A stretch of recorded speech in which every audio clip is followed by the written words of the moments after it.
કે જે વાંઢિયાના ખેડૂતોએ જે પરેશાની ભોગવી છે તે આવનારા સમયની અંદર કોઈ પણ ખેડૂતના દીકરાને આ પરેશાની ન ભોગવવી પડે, કોઈ પણ બેન દીકરીઓને આ પરેશાની ન ભોગવવી પડે. જો આ ખેડૂતની માંગ તમે નહીં સંતોષો ને તો આવનાર જિલ્લા પંચાયત ને તાલુકા પંચાયતમાં ચોખ્ખું પરિણામ તમને મળી જવાનું છે. કારણ કે ખેડૂતો ખૂબ દુઃખી છે, અંદરથી ખૂબ પીડાઈ રહ્યા છે. એની માં સમાન જમીનમાંથી આ કાળજું ચીરીને લાઈનો નાખી રહ્યા છે. એટલે ખેડૂત ખૂબ દુઃખી છે. ગાંધીનગરમાં જ અમે ઉગ્ર આંદોલન કરશું અને હરેક જિલ્લામાંથી ખેડૂતોને બોલાવી અને અમારો હક મેળવવા માટેના અમે બનતા પ્રયાસો કરશું અને અમારા હક મેળવીને જ જંપીશું. એ આંદોલનમાં અને હવેનું જે આંદોલન થશે એમાં ઘણો ફરક હશે. પણ હવે બાંયધરી નથી લેવાની, હવે રિઝલ્ટ લેવાનું છે. જ્યાં સુધી રિઝલ્ટ નહીં મળે ત્યાં સુધી અમારું આંદોલન કન્ટિન્યુ રહેશે. વીજપોલનો મુદ્દો અત્યારે છેલ્લા ઘણા સમયથી ગુજરાતની અંદર વીજપોલનો મુદ્દો ખૂબ જ સળગી રહ્યો છે. વિવિધ જિલ્લાઓમાં ખાનગી કંપનીઓ પોતાની વીજ લાઈનો નાખવા માટે ખેડૂતોના ખેતરની અંદર વીજપોલ નાખી રહી છે અને તેમને યોગ્ય વળતર નથી આપી રહી. આવા તમામ આરોપો સાથે ખેડૂતો ઘણા સમયથી આંદોલન કરી રહ્યા હતા અને ખાસ કરીને કચ્છના વાંઢિયા ગામથી શરૂ થયેલું એક આંદોલન જે 6 મહિના સુધી ચાલ્યું હતું અને હાલ પણ એ આંદોલન ચાલુ જ છે. એ આંદોલનની અંદર ખેડૂતોએ સતત ખાનગી કંપનીઓનો વિરોધ કર્યો અને એમને માંગણી કરી કે અમને યોગ્ય વળતર આપો પછી કામ ચાલુ કરો. પરંતુ ખાનગી કંપનીઓ દ્વારા પોલીસનો સહારો લઈને ખેડૂતોનું વારે ઘડીએ એમના ખેતરોમાંથી ડિટેન કરવામાં આવ્યા હતા અને આંદોલને ધીમે ધીમે મોટું સ્વરૂપ લીધું અને એક દિવસ કચ્છનો હાઈવે ચક્કાજામ કર્યો. ત્યારબાદ તંત્ર જાગ્યું અને ખેડૂતોને મળવા આવ્યું અને બાહેધરી આપી કે હવે આ કામ જ્યાં સુધી આ મામલો સંકેલાઈ નહીં જાય, ખેડૂતોને યોગ્ય વળતર નહીં મળે ત્યાં સુધી બંધ રાખવામાં આવશે. પરંતુ એ કામ ફરીથી ચાલુ કરવામાં આવ્યું અને એને લઈને ખેડૂતો ફરી રોષે ભરાયા છે અને આજે ગાંધીનગર ખાતે મુખ્યમંત્રીને રજૂઆત કરવા આવ્યા હતા. તો આજે શું થયું અને શું વાત તે સીધી આપણે એક ખેડૂતો સાથે વાત કરીએ. તો નમસ્કાર. તો આજે કયા ગામથી ખેડૂતો આવ્યા હતા અને કેટલા ખેડૂતો આવ્યા હતા? ગુજરાતના 14 જિલ્લામાંથી, દરેક તાલુકામાંથી, દરેક ગામમાંથી મુખ્ય જે પ્રતિનિધિઓ હતા એ આવ્યા હતા. કારણ કે આજે અમારો એવો પ્લાન હતો કે આજે પહેલો દિવસ હતો એટલે ઓછી સંખ્યામાં અમારા પ્રશાસન અને જે કાયદો વ્યવસ્થા છે એ બધું જળવાઈ રહે અને મુશ્કેલી ના પડે એટલે ઓછી સંખ્યામાં આવ્યા હતા. તો પણ અમે 2000 જેટલા ખેડૂત હતા અને 14 જિલ્લાના ખેડૂત હતા, બધેથી આવ્યા હતા. એટલે આજે તમે કોઈ અહીંયા આંદોલન કરવા આવ્યા હતા? હા, અમારો મુખ્ય ઉદ્દેશ તો આંદોલનનો જ હતો, પરંતુ અમારું પદ્ધતિસરનું આંદોલન હતું કે હરેક ગામમાંથી ખેડૂતોના આગેવાનોને બોલાવીએ અને મંત્રી સાહેબ અને મુખ્યમંત્રી સાહેબને રજૂઆત કરીએ કે જો અમારી આ માંગો છે, અમે અહીંયા આંદોલન કરવા માટે જ આવ્યા છે, પરંતુ અમારી આ માંગો નહીં સંતોષો તો આવનાર દિવસોમાં અમે ઉગ્ર આંદોલન કરશું. એમનો અમારો આજે પહેલો દિવસ હતો. પરંતુ આ પહેલા દિવસની અંદર ઉર્જા મંત્રીએ અમારી વાતને સાંભળી છે અને એણે એમ કીધું છે કે ભાઈ તમારા જેટલા ખેડૂતો તમે આવ્યા છો એ ખેડૂતોને પરત ઘરે મોકલી દો. હું બાહેંધરી આપું છું, કાલે 3 વાગે મુખ્યમંત્રી સાહેબને મુલાકાત કરાવીએ અને તમે એમના પ્રતિનિધિ અહીંયા રહ્યો, તમારો મુદ્દો સોલ્વ કરાવી દેશો. એટલે અમે આજે અમારા સાથે આવેલા બધા જ ખેડૂતોને એમ કીધું છે કે તમે તમારે ઘરે વયા જાઓ. એક ઉર્જા મંત્રીએ બાહેંધરી આપી છે તો એમના ઉપર વિશ્વાસ રાખી અમે કાલે 3 વાગે મુખ્યમંત્રી સાહેબને મળશું. જો અમારી જે માંગો છે મુખ્યમંત્રી સાહેબ સંતોષશે તો અમે આંદોલન સંકેલી લઈશું, નહીંતર આવનાર દિવસોની અંદર અતિથી અતિ ઉગ્ર આંદોલન કરી અને અમારો ન્યાય છે અમે મેળવશું. આજે કયા કયા જિલ્લામાંથી ખેડૂતો આવ્યા હતા? આજે ભરૂચથી હતા, કચ્છથી હતા, અંકલેશ્વરથી હતા, જંબુસરથી હતા, દ્વારકાથી હતા. એમ વિવિધ ઓછામાં ઓછા ગણતરી કરી 17-18 જિલ્લાના ખેડૂતો આવ્યા હતા, જેણે સારી મહેનત બી કરી છે. આજે અમે અંદર ગયા, અમને સાંભળ્યા સારી રીતે, જેથી કરીને અમને એવું થયું કે આવતીકાલે શું નિર્ણય દે છે એના ઉપર આપણે આગળના દિવસોનો ફેસલો કરશું. એટલે માંગો શું હતી આપણી? માંગો આપણી એ જ છે કે જે ખેતીની જંત્રી મુજબ ચૂકવે છે એની જગ્યાએ વાણિજ્ય જંત્રી ચૂકવે અને જે રાજસ્થાનમાં 400% આપે છે અને ગુજરાતમાં 200% આપે છે, તો અમારી માંગ એ જ છે કે 400%ના હિસાબે ચૂકવણું થાય.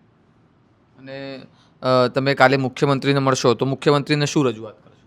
મુખ્યમંત્રીને રજૂઆત એ કરવાની છે કે જે વાંઢિયાના ખેડૂતોએ જે પરેશાની ભોગવી છે તે આવનારા સમયની અંદર કોઈ પણ ખેડૂતના દીકરાને આ પરેશાની ન ભોગવવી પડે, કોઈ પણ બેન દીકરીઓને આ પરેશાની ન ભોગવવી પડે.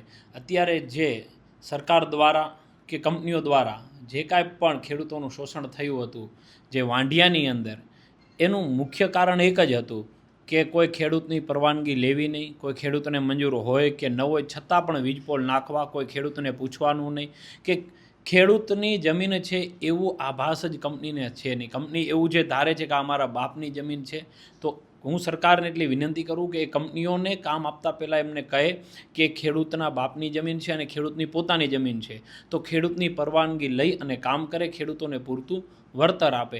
આજે જે વાંઢિયાના મુદ્દાની અંદર જે મેં દુઃખ ભોગવ્યું છે, આવનારા સમયની અંદર અમારો કોઈ પણ ખેડૂત, ગુજરાતનો કિસાન કે હું તો એવું કહું છું કે કોઈ ખેડૂતને, ભારતના પણ કોઈ ખેડૂતને એવી તકલીફ ન પડવી જોઈએ જે વાંઢિયાના ખેડૂતોને પડી છે.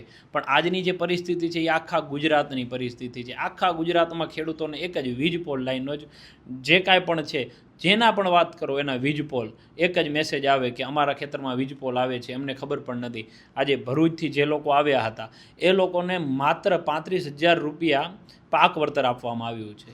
અને એ પણ પિત્તવાળી જમીન કે જેની અંદર એ લોકો પિત્તની અંદર ખેતી વાવેલી હતી, એ બધું જ નષ્ટ કર્યું, ખરાબ કર્યું. અને ખાલી વળતર આપવામાં શું આવ્યું તો કે 35,000 રૂપિયા. અને 35,000 આપવા પછી કંઈ આપ્યું નથી અને આજે પોલનું કામ ચાલુ થઈ ગયું છે. તો આટલું બધું, આ બધું ક્યારે થઈ શકે? જ્યારે સરકારનો કંપનીને સાથ હોય, સહકાર હોય ત્યારે. તો હું એ જ આશા રાખું છું સરકાર પાસે કે તમે જે કંપનીને આપો છો એ જ સાથ અને સહકાર તમે ખેડૂતોને આપો. કારણ કે સરકાર કંપનીથી નથી બની, આ સરકાર બની છે તો એ ખેડૂતોના મતથી બની છે. આજે જે વાંઢિયાનો મુદ્દાની આપણે સૌ જાણીએ છીએ, તો એને વધારે હાઇલાઇટને વધારે જો કોઈ પ્રોત્સાહન આપ્યું હોય તો આપના દ્વારા, સોશિયલ મીડિયા દ્વારા અને આપની ન્યૂઝ ચેનલ દ્વારા આપવામાં આવ્યું છે. બીજું કહેવા જઈએ તો આપણે કિસાન સંઘે પણ અમારી માટે બહુ સારી મહેનત કરી છે, પણ સમયે સરકારે જ્યારે એનું ન માન્યું ત્યારે અમારે નમવું પડ્યું. પણ આજ પણ કિસાન સંઘ પણ ખેડૂતોની સાથે છે. અને અત્યારે પણ અહીંયા પણ અમે આવ્યા છીએ તો આજે કોઈ સંઘને નહીં, પણ જે વીરુભાઈએ જે બેડું પાડ્યું કે ભાઈ મારે નામ નથી જોતું, સંઘ નથી જોતું, કોઈ પાર્ટી નથી જોતું, કોઈ પક્ષ નથી જોતો, મારે ખેડૂતોની જરૂર છે અને ખેડૂતો માટે લડવું છે. એટલા માટે આજે ખેડૂતને ન્યાય માટે જ આવ્યા છીએ. અને હજી પણ મેં આગળના પણ ઘણી વખત કહ્યું છે કે આપણા ગુજરાતના ખેડૂતોને થોડુંક જાગૃત થવાની જરૂર છે કે આવા જ્યારે વીરુભાઈ જેવા આગેવાનો જ્યારે કોઈ બિન રાજકીય પક્ષની સાથે જ્યારે કામ કરતા હોય ત્યારે આપણે હરેક પોતાનો પક્ષ, પોતાની પાર્ટી હોય કે પોતે કોઈ પણ કિસાન આગેવાનો હોય, પોતાની આગેવાની મૂકી અને આવા જે પણ આગેવાનો હોય એ લોકોને સાથ સહકાર આપવો જોઈએ. આ મુદ્દા ઉપર જ્યારે તમે સ્થાનિક ધારાસભ્યો કે નેતાઓની વાત કરતા હોય તો એ લોકોનો શું જવાબ હોય છે? તો એ લોકોનો જવાબમાં એવું હોય છે કે મારા અનુભવમાં તો એક જ વાત આવી છે કે તમારી માંગ ખોટી છે, તમે જે માંગણી કરો છો એ માંગણી મળે જ નહીં તમને. બીજો કોઈ એમનો પ્રત્યે અમને ક્યારેય બી કોઈ પણ જાતનો સાથ કે સહકાર મળ્યો જ નથી. અને એમની વાત પણ હોય તો કંપની તરફથી જ હોય છે. તમારું આ મુદ્દા ઉપર શું કહેવું છે સ્થાનિક ધારાસભ્યો કે નેતાઓનું? અમે ઘણી વખત રજૂઆત કરી એમને, પણ એ જ સેમ જવાબ મળે છે કે ભાઈ તમારી માંગણી ખોટી છે, બાકી તો કોઈ સાથ સહકાર નથી મળતો.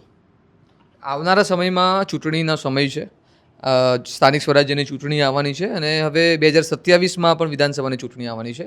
તો આ જે ઘટનાઓ બની છે, ખેડૂતોને જે સમસ્યાઓ થઈ છે, તો એ સમસ્યાનું પરિણામ શું સત્તા પક્ષને ભોગવવું પડશે? શું કહેવું છે તમારું? આજે જ મેં ત્યાં પણ રજૂઆત કરી છે કે જો આ ખેડૂતની માંગ તમે નહીં સંતોષો ને તો આવનાર જિલ્લા પંચાયત ને તાલુકા પંચાયતમાં ચોખ્ખું પરિણામ તમને મળી જવાનું છે. કારણ કે ખેડૂતો ખૂબ દુઃખી છે, અંદરથી ખૂબ પીડાઈ રહ્યા છે. એની મા સમાન જમીનમાંથી આ કાળજું ચીરીને લાઈનો નાખી રહ્યા છે. એટલે ખેડૂત ખૂબ દુઃખી છે. એટલે મેં ત્યાં ઓફિસમાં પણ કહ્યું હતું કે જો તમે આ ખેડૂતની વાતો નહીં સાંભળો તો જિલ્લા પંચાયતના તાલુકા પંચાયતમાં ખેડૂત તમને બતાવી દેશે. અને હું આપના માધ્યમથી દરેક ગુજરાતના ખેડૂતને પણ કહેવા માગું છું કે જ્યારે આપણી ઉપર તકલીફ પડી હોય ત્યારે નાત જાત ધર્મ ભૂલી એક ખેડૂત બની અને આપણે લડતનો સાથ આપીએ. અને આ લડત છે ખેડૂત માટેની છે, આપણા હક માટેની છે. જો આપણા હક માટે આપણે આજ નહીં લડી તો ક્યારે લડશું? એટલે હું આપના માધ્યમથી ફરી પાછો ખેડૂતને વિનંતી કરું છું, એક બનો, નેક બનો, એટલે જીત પાકી છે.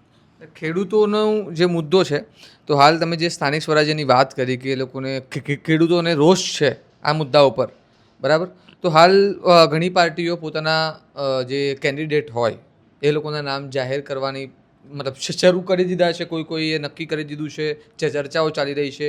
તો તમારા વિસ્તારમાં જે ખેડૂતો છે એ વિસ્તારની અંદર શું હાલ છે પાર્ટીઓના?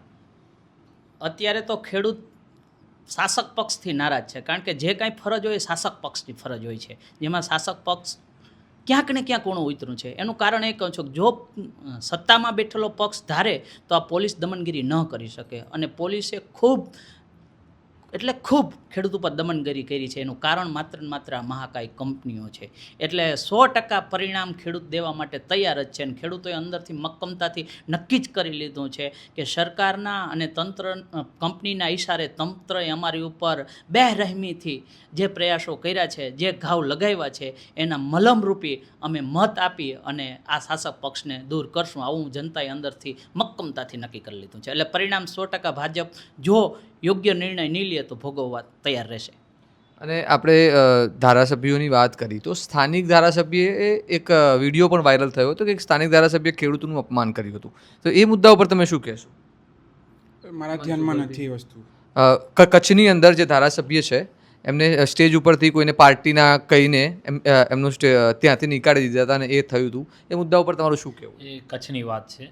હવે એ સમયે એ લોકોએ વાંઢિયા કેનાલ, પેટા કેનાલનું ઓપનિંગ કરવાનું એવું જાહેર કર્યું હતું અને પ્રસંગ પણ એ હતો. તો પહેલો તો મુદ્દો એ હતો કે જે એમણે નામ વાંઢિયા કેનાલ આપ્યું હતું, તો હજી સુધી વાંઢિયાની અંદર કેનાલ નામની કોઈ વસ્તુ આવી નથી કે વાંઢિયામાં કેનાલ ટીપું કેનાલ જ નથી આવી તો પાણી આવવાનો તો સંભવ વાત જ નથી. એક બીજી વસ્તુ કે એમણે જે વાત કરી હતી કે ખેડૂતો 5-25 લાખ હારું પોતાની બેન દીકરીઓને આગળ કરી દે છે, કે આપણે તો એ વ્યક્તિઓ છીએ કે આપણી દીકરીની પેંડી પણ બારે આપણે ન મૂકવા દઈએ.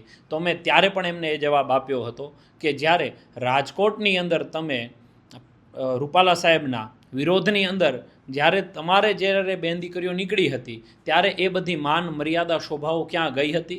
બીજી વસ્તુ કે વાતરી 5-25 લાખ રૂપિયાની, તો કોઈ ખેડૂતની બેન દીકરી 5-25 લાખ માટે નથી આવી, પણ જે પોતાની જમીન, પોતાની માતૃભૂમિ છે એનું રક્ષણ કરવા માટે આવી હતી. અને આ શબ્દોથી બહુ ખેડૂતો નારાજ છે, પણ ખેડૂતોની સાથે મહિલા વર્ગ જેને પાસે ખેતી નથી એ પણ મહિલા વર્ગની અંદર બહુ નારાજગી આના માટે સાબિત કરવામાં આવી છે. આના માટે હજી સુધી એમના ધારાસભ્યના પુત્રએ કોઈ જાતની માફી નથી માંગી કે કોઈ જાતનો અફસોસ પણ ધારાસભ્યના પુત્રને નથી. એટલે આ એ લોકોને 100% આવનારી ચૂંટણીના પરિણામની અંદર એમને માર પડશે. એટલે આજે જે ખેડૂતો આવ્યા હતા એ ખેડૂતોની અંદર મહિલાઓ પણ હતી કે ખાલી પુરુષો જ ખેડૂતો? મહિલાઓ પણ હતી. હા. તો આવનારા સમયમાં જો સરકાર માંગણી નહીં સ્વીકારે તો જેવું હાઈવે ચક્કાજામ કર્યો હતો એ પ્રમાણેનું અહીંયા કોઈ પ્લાન કેવું કંઈ છે? હા, ગાંધીનગરમાં જ અમે ઉગ્ર આંદોલન કરશું અને હરેક જિલ્લામાંથી ખેડૂતોને બોલાવી અને અમારો હક મેળવવા માટેના અમે બનતા પ્રયાસો કરશું અને અમારો હક મેળવીને જ જંપીશું.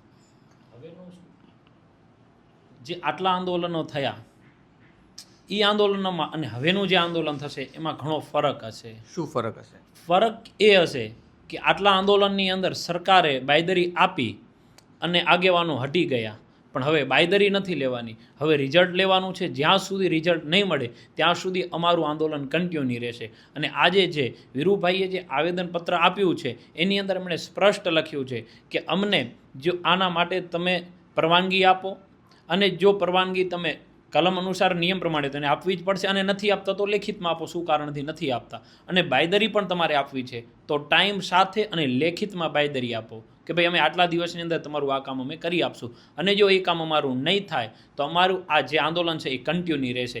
એનો હવે કોઈ ક્યારે પણ વિરામ આવશે નહીં જ્યાં સુધી ખેડૂતના હિતમાં નિર્ણય નહીં આવે ત્યાં સુધી. હા, તો હવે એ જોવાનું રહ્યું કે સીએમએ મળવાની વાત કરી છે, ખેડૂતોની માંગણીઓ સાંભળવાની વાત કરી છે, એમની જે માંગો છે, અને એમને ખેડૂતોએ 4 દિવસનું અલ્ટિમેટમ આપ્યું છે કે અમે જે માંગણીઓ કરીએ એ માંગણીઓ 4 દિવસની અંદર સંતોષવામાં આવે, નહીં તો જે આંદોલન પહેલાં થયા હતા એ આંદોલન કરતાં પણ ઉગ્ર સ્વરૂપનું આંદોલન ખેડૂતો કરવા જઈ રહ્યા છે. તો હવે સરકાર અને સાથે સાથે જે સ્થાનિક સ્વરાજ્યની ચૂંટણી આવે છે તેની પણ વાત કરી કે સત્તા પક્ષને સ્થાનિક સ્વરાજ્યની ચૂંટણીમાં મોટો ફટકો પડવાની પણ પરિસ્થિતિ થવાની છે જો સત્તા પક્ષ ખેડૂતોની સાથે નહીં રહેતો. તો હવે જોઈએ કે કાલે સીએમ ભૂપેન્દ્ર પટેલ ખેડૂતોને મળે છે અને શું જવાબ આપે છે, અને ખેડૂતો શું નિર્ણય લે છે. એ જે સીએમનો જવાબ ખેડૂતોને પસંદ આવે છે કે ખેડૂતો ફરીથી રસ્તા ઉપર ઉતરશે અને ઉગ્ર આંદોલન કરશે એ જોઈએ. તો આ પ્રકારના અહેવાલ અને વિશ્લેષણવાળા સમાચાર જો તમને પસંદ હોય તો સ્વમાનની ચેનલને લાઇક, શેર અને સબસ્ક્રાઇબ કરવાનું ભૂલતા નહીં. નમસ્કાર.